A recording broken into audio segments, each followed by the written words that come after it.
Okay, hello everybody out there. Happy Thursday, and welcome to another LinkedIn learning session hosted by Stories Inc. My name is Bernadette Van Giesen, and I am your host. If anyone's new out there, we like to have these sessions every other Thursday here on LinkedIn to talk about all things employer brand, recruitment marketing, and employee storytelling content strategy. Today, we have a very special session. We are joined by Jamia Belton, and we are going to be talking about how to build an impactful career in employer brand and recruitment marketing. Welcome, Jamia. How's it going? Hi, thank you for having me. Nice to see you, everyone. And thanks for joining. Yes, no, thanks for being here. So we're really excited to have Jamia today because she got her start in social media recruiting and then really has built her career in recruitment marketing and employer brand, which has led her to her current role of Director of Talent Experience at Sodexo. So I'm sure there's a lot of things that happen in between the LinkedIn career headers, but that's what we're going to dive into a little bit today. So Jamia, would love, take, a second to introduce yourself and maybe kind of give us like a high level overview of your career and just kind of like quickly, what kind of led you to different steps and building blocks along the way. Sure. Yeah. I graduated from North Carolina A&T State University, and I majored in journalism and mass communications with a concentration in PR. So I thought I was going to work for a PR firm and be in New York or LA or somewhere doing PR, but I kind of fell into social media and recruitment marketing through an internship. And so I interned with Time Warner Cable at the time, and I was a social media intern for talent acquisition. I didn't really know what I was getting into, but I knew that I knew social media was growing. I loved being on it personally, and so I felt like it was a really good fit for me to be able to do that. And so for there, I interned for a summer, and then I actually got to stay on through my senior year, and still work as an intern. And then after I graduated, I was offered an opportunity with Time Warner Cable at the time. And so from there, it kind of started really in the social media space. But then I got to really experience like what that meant for talent acquisition. And so what it meant to tell employee stories, what it meant to share what jobs we were hiring for, and really helping people find jobs through social media. And then from there, it was really learning really about recruitment marketing and what that really means. And it truly is what it means: marketing for recruiting opportunities, for jobs, attracting people to the organization, and really diving deeper into employer brand and really what that means for a company, and why someone should want to work here.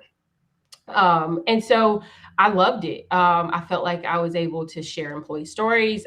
I felt like I was able to use some of my degree in, journalism and writing and putting together content, and really kind of doing it organically. And then really diving into the analytics side of it. And that really interests me. I'm not an analytics girl. I love content and storytelling and branding, but it is very interesting, and you feel very proud of the work that you're doing when you see, other people are engaging with it. You're able to really talk to people, and really see the traction, and really show the business also that this is working, and this is why someone applied to your job, because they saw it on Facebook or LinkedIn.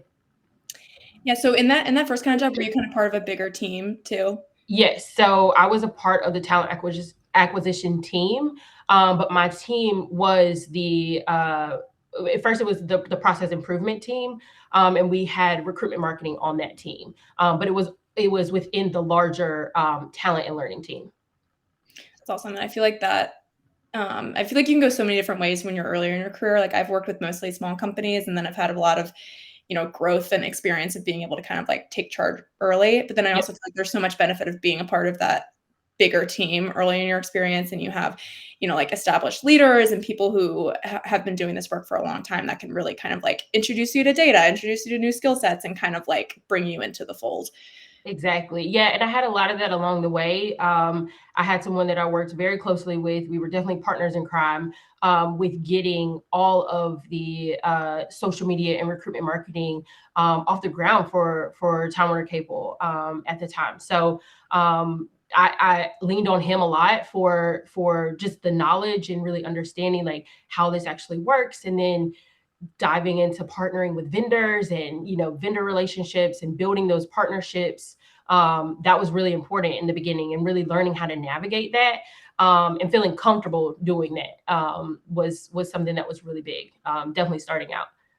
Yeah, no, that seems like a lot. And so from there, it went into a little bit more of like I guess maybe a broader recruit marketing role. So like that was kind of social media based, and then kind of like you went a little bit bigger from there. Exactly. Yep. So from there, I was managing the partnerships that we had with our vendors, with our agency, running campaigns. But even before we had an agency, we were running campaigns on our own. So we were working. We had an agency that ran our career site, but then when it came to doing like social media ads, we were doing that. We were the ones going into the Facebook analytics and posting and bidding and seeing what worked best.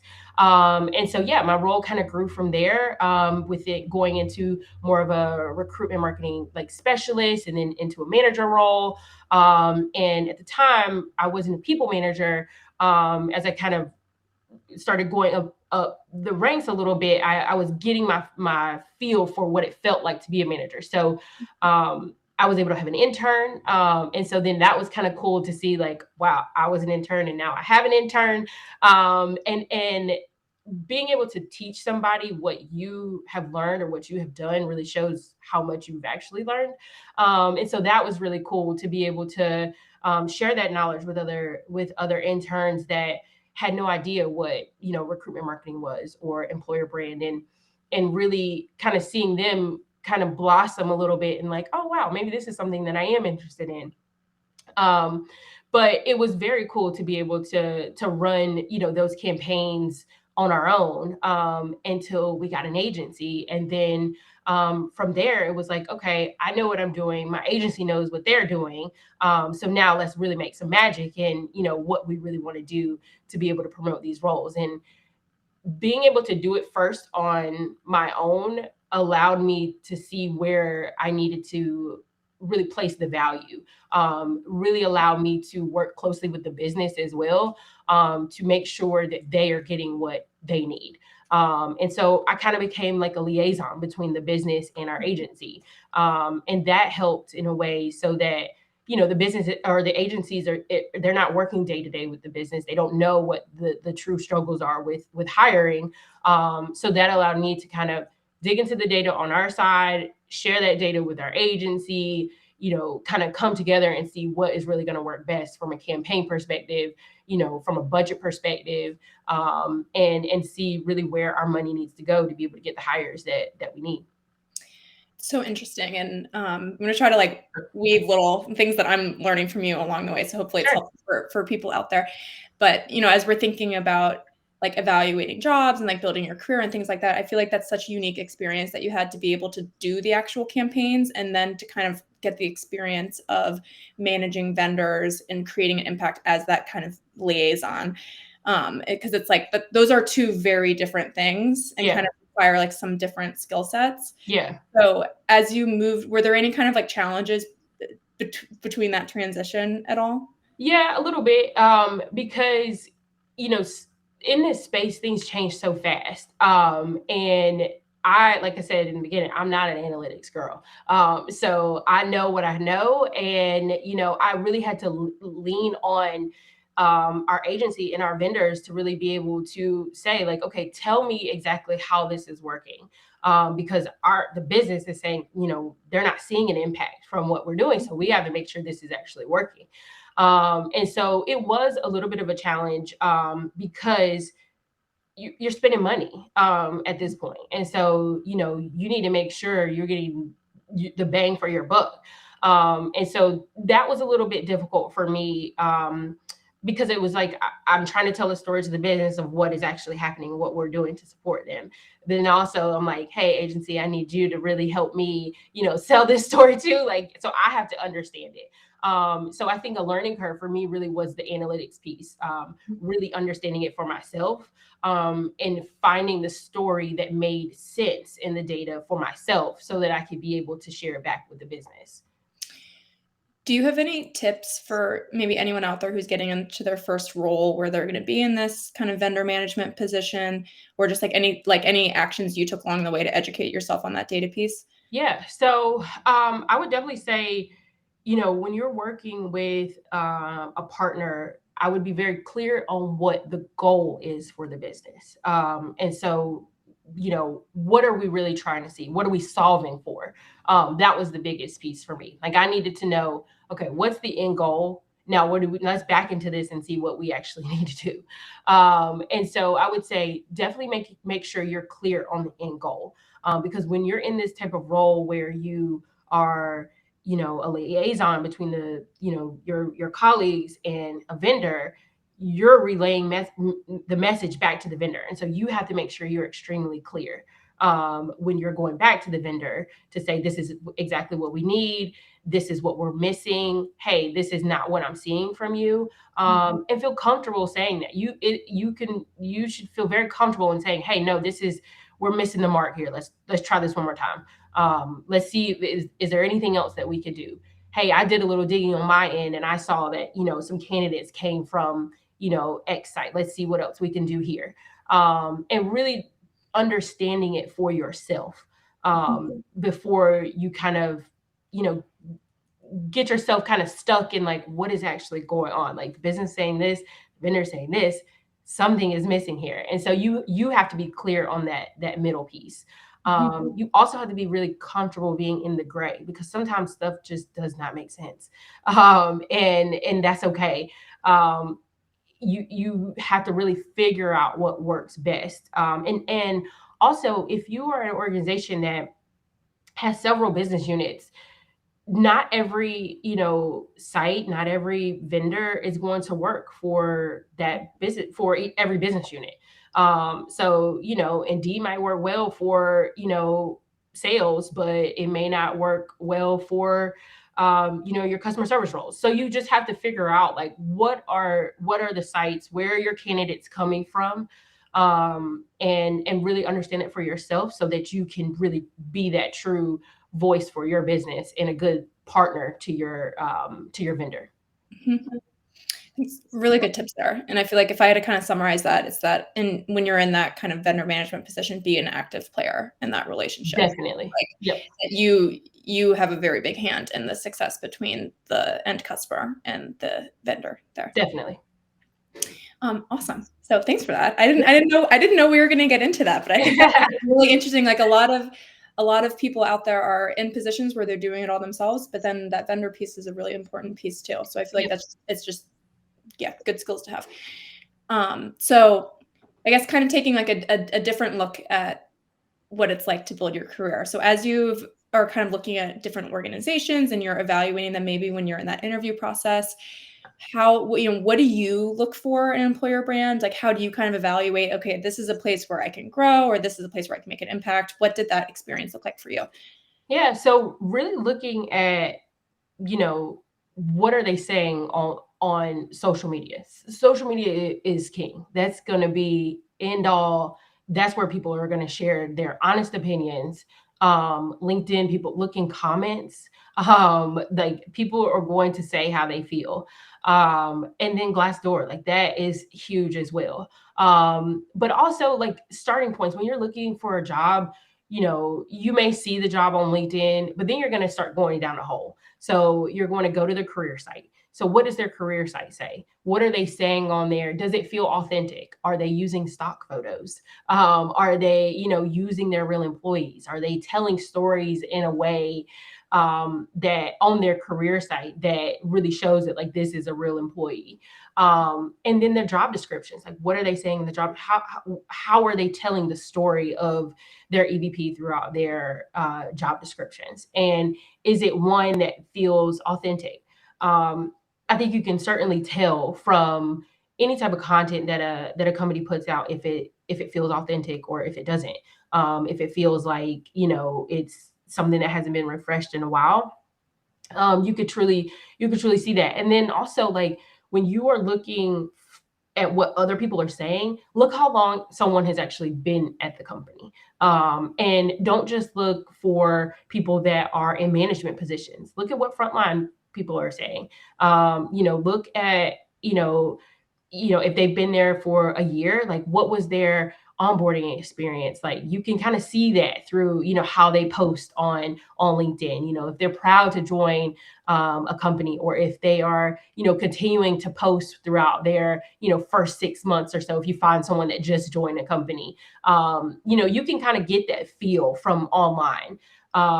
But that is really the starting point of, getting a feel of, like, if this would actually work for you as well. And then, of course, you get into, if, the benefits work for you, how do they talk about that? How do they talk about the company culture? And how do they speak to it from an employer standpoint, but also, telling the story of what is actually in it for you.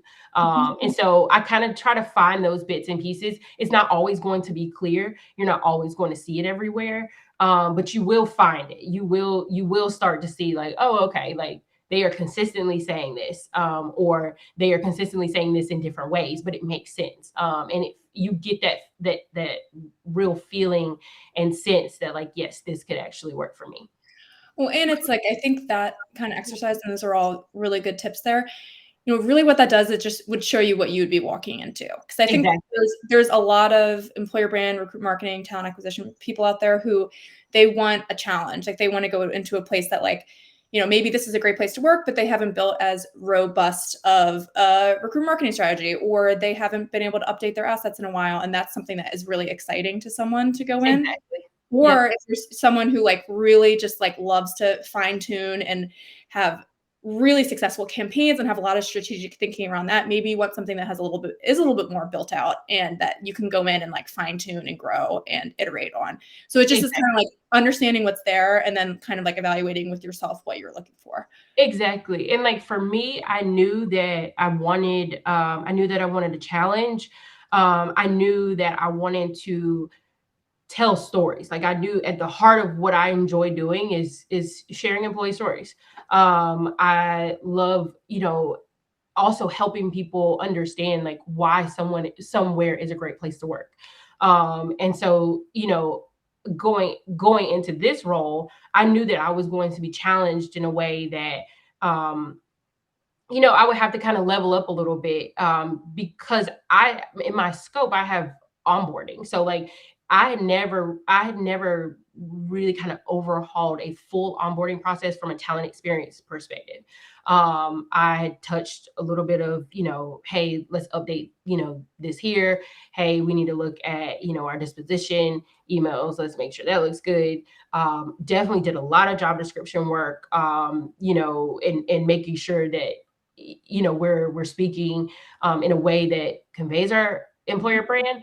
But I knew that that piece of it, for me, would be a challenge. And the role was very unique in a way that it is really focused internally, so focused on our employees.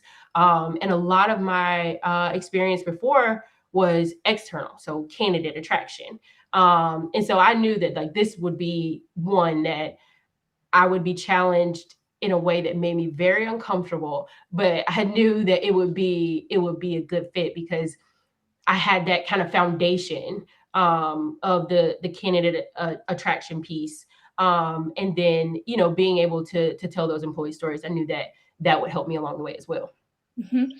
That's a really good transition into talking a little bit about, what it's like when you join a new company. So I would kind of love to touch on two pieces. You can pick which Sure, one first if you want. But, any advice you have for ramping up, what should you prioritize in those first? It's going to depend on the role, obviously, but, sure. like, what in your current role, what did that first 30, 60, 90 days look like? How do you feel like you and or the company set you up for success? And Yeah. then what that transition is going into that first director level position, which I Yeah. imagine. is a little bit of a different beast than maybe you've encountered before. Yeah, definitely. So I would say, for me personally, starting, I was very excited. I knew that this would be, like I said, a challenge. But I also knew that I was not coming in. I did not want to come into an organization where I'm like just bringing everything that I've learned and this is what we should do. So I kind of came into it with the open mind of, hey, I want to learn from you. And I told my team that, I want to learn from you. I want to know what you are already doing. Show me what's working well. Tell me what you would like to do as well. Like, tell me what really gets you excited. And so that was kind of how I started, really wanting to understand from my team what they enjoyed and what they were currently working on. And then from there, Do it you was mind if I ask a quick follow-up question there? sure. So, not to interrupt, was that like one-on-ones, team meetings, a combination Sure. of both? Like, kinda what did that look like? Yep. So it was definitely one-on-ones. So really kind of digging into, again, like projects. What have they already been starting? I knew that we were kind of at the beginning point of, launching and redesigning the EVP. I knew that foundational work had already started. So I wanted to know, what does that look like? What does that look like from a project perspective for you? But then also from a team perspective, like there was a lot of things that were going on, that they had been working on together, and it was great work. So I wanted to continue what was actually working well, and then I needed to understand the business first and foremost. Like that was something that I had top priority because this was a different industry. I had never been in this industry before, and the majority of my experience was in telecommunications. So it was definitely different, but I still had that experience for the frontline experience that I had, working with frontline employees and attracting, and that being kind of the foundation of the organization. So I had some similarities there. So I would say like the first 30 and even 60 days was truly learning the business, how it works, how our segments are set up, how we are communicating with employees. That was the true kind of starting point for me. And then understanding like what technologies are we using. So, how, like I said, how are we communicating? Where are we on social media? Because social media is still a part of my scope as well, from an organic perspective. So, from a careers perspective as well. So we push out all careers organic content.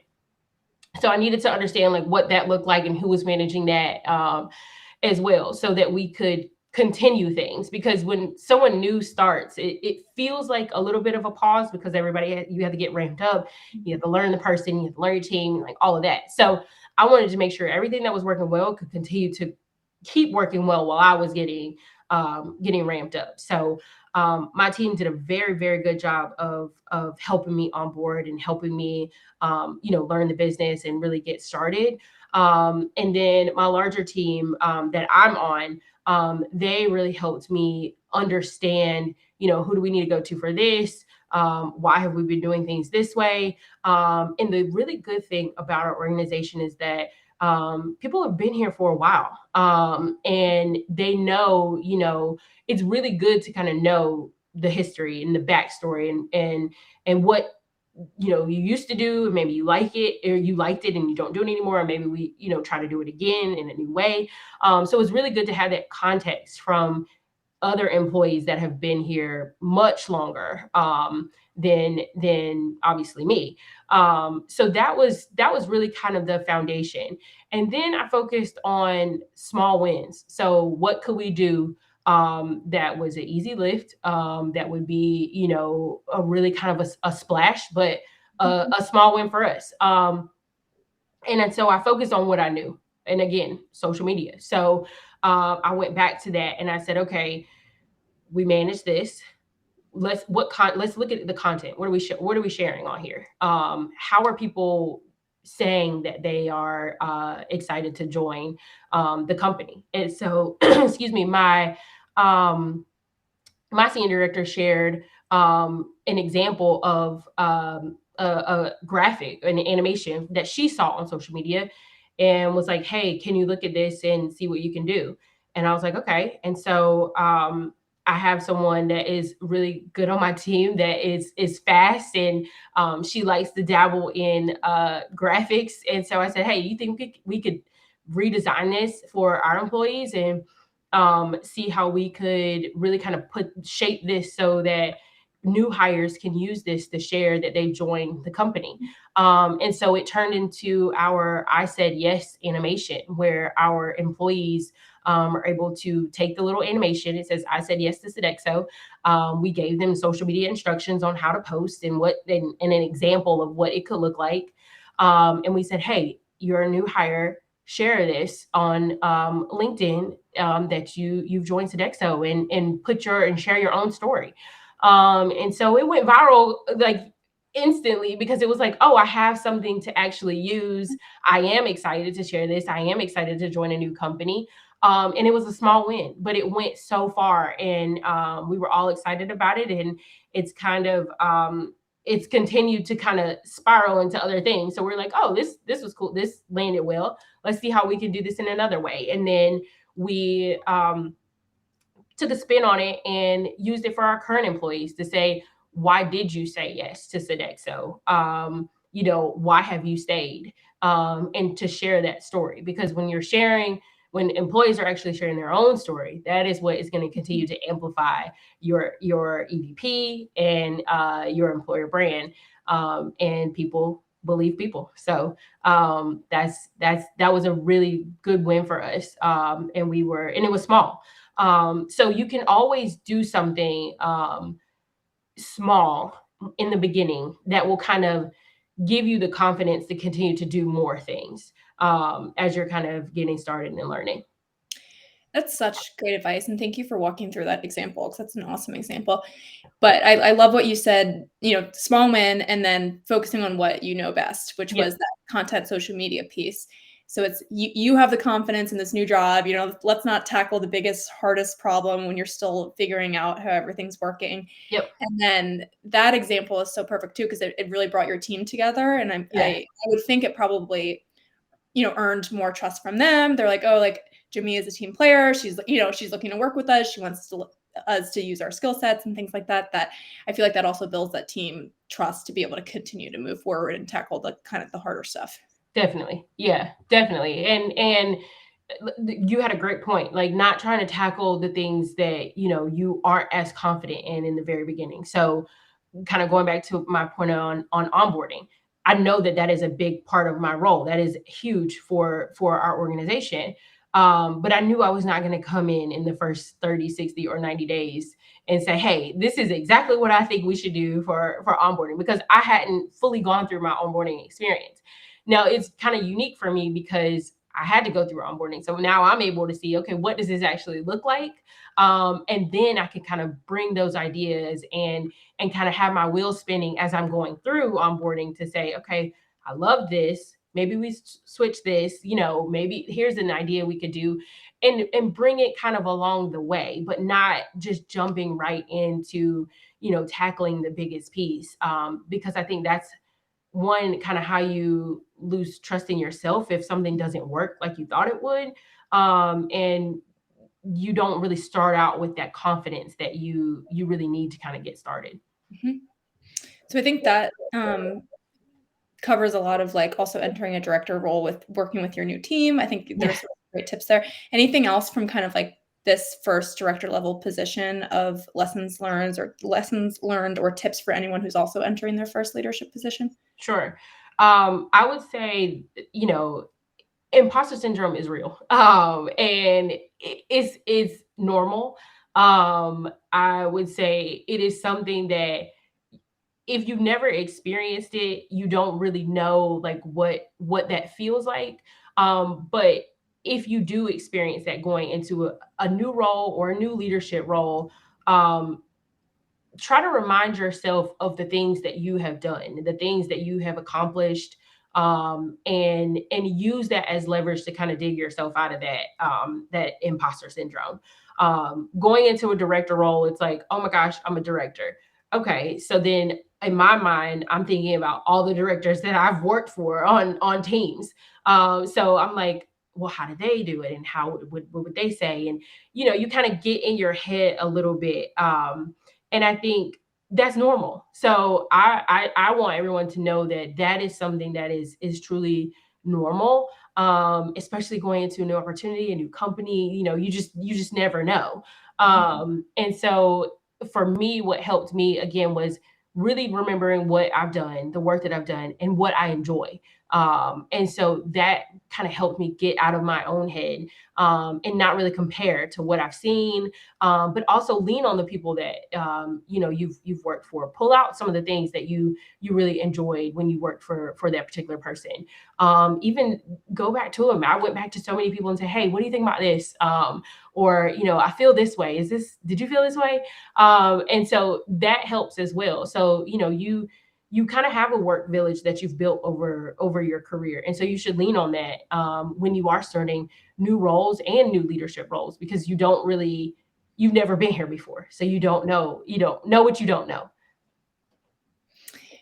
So, a final question. We're pretty much at time here. Is there? I'm sure it's probably hard to pick one, but is there someone in your career, like a mentor or a manager or anyone like that, that you would like to give a shout out to, who's made an Mm. impact on you as a leader? That's That is tough. I will say it is several. And what I will also say is I try to pinpoint out of my career, um, maybe four people that I was like, okay, this I really like their style. I like how they handle this in meetings. Like, I would make, mental notes of this along the way.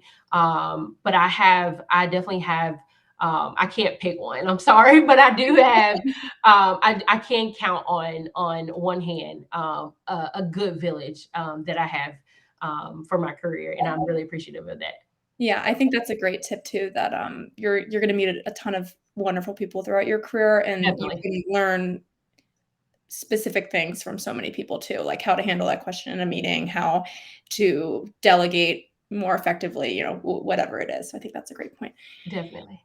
Awesome. Well, thanks, Jamia. This was Thank such a great you. conversation. Yeah, I this I is feel like I learned a lot. I hope people out there, whether you are actively job hunting or just always thinking about how you can proactively build your career, I think there's a lot of tips to learn here. So thank you so much for taking the time to share with us.